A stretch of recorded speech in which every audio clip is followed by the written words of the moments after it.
Hi friends, ఇవాళ steam జొన్న వడ ఎలా చేయాలో చూద్దామండి. కావాల్సిన పదార్థాలు: 1 కప్పు జొన్న పిండి తీసుకోవాలండి. 1/2 కప్పు పెరుగు తీసుకోవాలండి.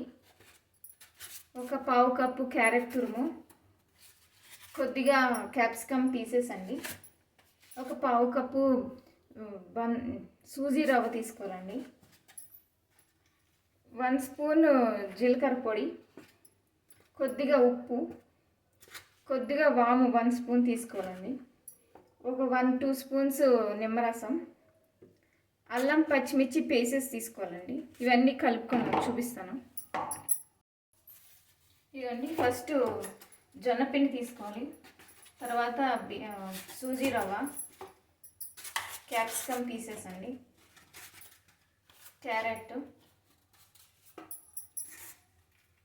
1 స్పూన్ జీలకర్ర పొడి, కొద్దిగా వామ్ అండి, సాల్ట్,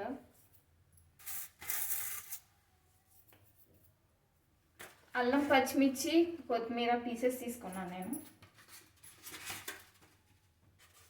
పెరుగు మిక్స్ చేసిన అండి.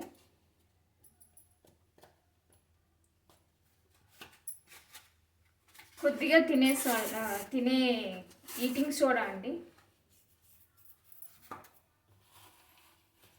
అన్నీ మిక్స్ చేసుకోవాలండి. వడ అయ్యేలాగా మిక్స్ చేసుకోవాలి.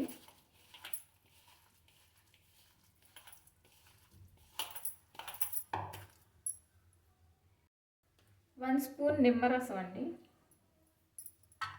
అన్నీ మిక్స్ చేసుకోవాలి ఇలాగా గట్టిగా.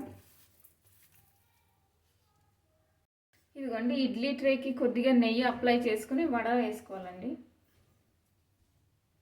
ఇదిగోండి, వడ ఇలా ప్రిపేర్ చేసుకోవాలి. స్టీమ్ చేసుకుంటున్నాను నేను.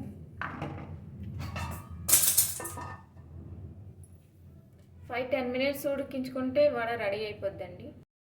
ఇదిగోండి, వడ ప్రిపేర్ అయిపోయింది. జొన్న వడ స్టీమ్ని. ఇష్టమైతే ఇందులో శనగపప్పు కూడా వేసుకోవచ్చండి. 5 మినిట్స్ నానబెట్టుకొని వేసుకోవాలండి. ఇష్టమైతే వేసుకోవచ్చు, లేకపోతే అవసరం లేదు. మీరు కూడా చేసి టేస్ట్ చూసి చెప్పండి. Thank you so much.